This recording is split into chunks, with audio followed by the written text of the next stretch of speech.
So, John, look, first question I had for you is, we're obviously seeing the sort of first major wave of British MMA fighters, begin to stand out with regards to popularity and making a significant impact on the sport. However, one definitely cannot forget about a true legend of MMA in the Count, Michael Bisping, as he really was sort of the first major MMA star out of the UK. Can you just speak to his impact on the sport now that he is retired, and whether or not you think his infamous title win over Luke Rockhold sort of sparked this, renewed fire and belief in his fellow British MMA fighters that they can achieve the highest of highs in the sport?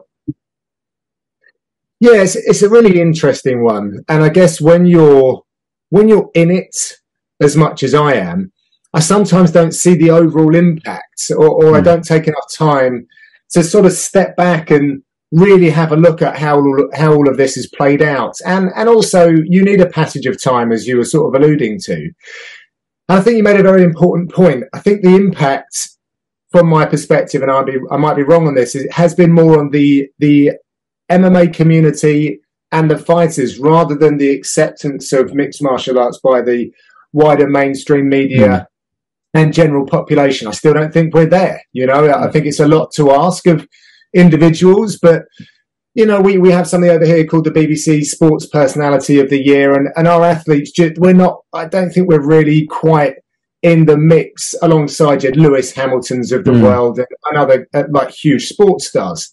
Of course, I would love to see that. It was great to see Leon Edwards be in the audience actually quite recently. Bisping was in the conversation as well. So I just wanted to kind of say that. But yeah, going around to other gyms, looking at the biographical material that we get and some of the questions that we ask the fighters, like who was it that inspired you?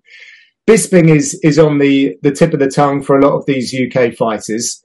He did do it. This is no knock, because it was just the way things were, but he did kind of get his training done mostly in the thick of his career stateside.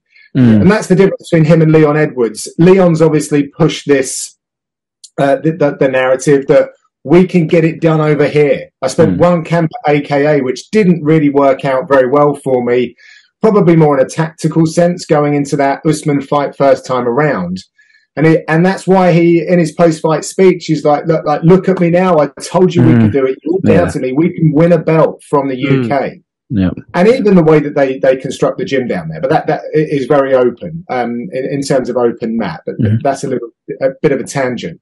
But, Bisping wasn't alone. There were others that were helping him. You always need a little bit of a team around you. Dan Hardy was around at the same time. And there was, Ross Pearson was coming through. There were a few other fighters, but Bisping, with his character, certainly did lead the way. He was bringing MMA to the masses because he would cross over, that those headlines would cross over and continue to do so.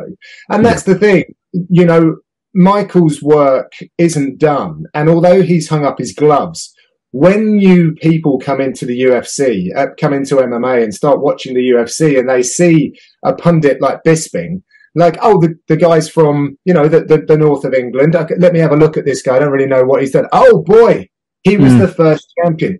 I should listen to him. Yeah. So I still think that his, everything, his additions to the sport right now are very, very important. And, of course, he's got the track record to back it up.